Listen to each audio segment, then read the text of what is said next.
7 दिन 7 कहानियाँ। Today I am reading A Fair Deal by Sudha Murthy. Himakar and Sitapati were two young men living in neighboring villages. Once a fair was being held nearby and they set off from their homes, hoping to do some business there.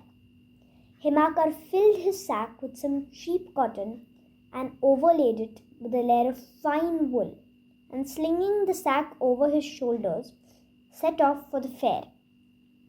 Sitapati collected wild leaves from some bushes, put a layer of fine betel leaves on top, and made his way to the fair. On the way, both stopped to rest under a big tree and got talking. "I have the finest wool in these parts in my sack. They've come from the most special sheep," boasted Himakar. "I have the best betel leaves in my sack. They are so soft that they melt in your mouth. Usually I don't sell them, but this time I need the money. So I'm going to the fair to sell them," said Sitapati. Quickly, the two crooks struck a deal. They would exchange their goods, and since wool was more expensive, Sitapati would pay Himakar an extra rupee. But Sitapati had no money on him, so after agreeing to pay Himakar the rupee later, the two made their way home, secretly laughing at the other's folly. However, it did not take long for them to discover that they had been duped. The very next day, Himakar landed up at Sitapati's door and yelled, "You cheat! Give me my rupee at least." Sitapati was drawing muddy water from his well and was unperturbed by Himakar's words.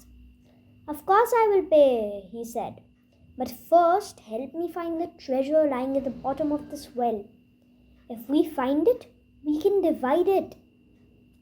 Both were soon hard at work, and there was no more talk of wool or betel leaves. Himakar went inside the well, where he would fill with muddy water the bucket Sitapati lowered to him. Sitapati would then pull it up. With each bucket Sitapati pulled up, he exclaimed, "Oh no, no treasure here. Try again." This went on for a few hours. It started getting dark, and Himakar realized that Sitapati was using him as free labor to clean his well. There was no treasure. He was sure that if he stayed much longer, Sitapati would abandon him in the well for good. So he gave a loud shout, "Here is the treasure! Watch out! It is heavy." Sitapati was amazed that there really was treasure hidden in the well.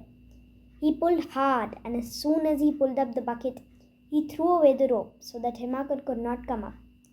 But what, or rather who, did he find in the bucket but Himakar covered in mud? They started fighting again. "You tried to cheat me. You were going to leave me in the well." Soon it got too dark to argue, and they left for their homes. But Himakar was not one to give up. He arrived at Sitapati's house after a few days, demanding his 1 rupee. Sitapati saw him coming and told his wife, "I will pretend to be dead. You start crying loudly. Himakar will then have to give up trying to get the money from me." But Himakar was clever. As soon as he heard Sitapati's wife wailing, he understood the trick being played on him and rushed out to gather the villagers. "My friend has died," he shouted. "Let's take his body for cremation." Sitapati's wife got scared. "No, no, go away. I will arrange for the cremation myself," she said. But the villagers thought she was too grief-stricken to know what she was saying, and they carried Sitapati to the cremation ground. There Himakar told the villagers, "It is getting dark. We cannot burn the body now. You go home and come in the morning. I will watch over him in the night." As soon as the villagers gone, Himakar said to Sitapati, "Stop pretending now. Get up and give me my money." As they started fighting again, a gang of thieves came to divide their loot in leisure at the cremation ground. They saw one person sitting on the pyre and another standing next to him. Both were arguing loudly. Thinking them to be ghosts, the thieves dropped their bags of stolen goods and fled at top speed. The two heard the commotion and saw the bag full of gold and silver ornaments lying on the ground. Quickly, they divided up between themselves.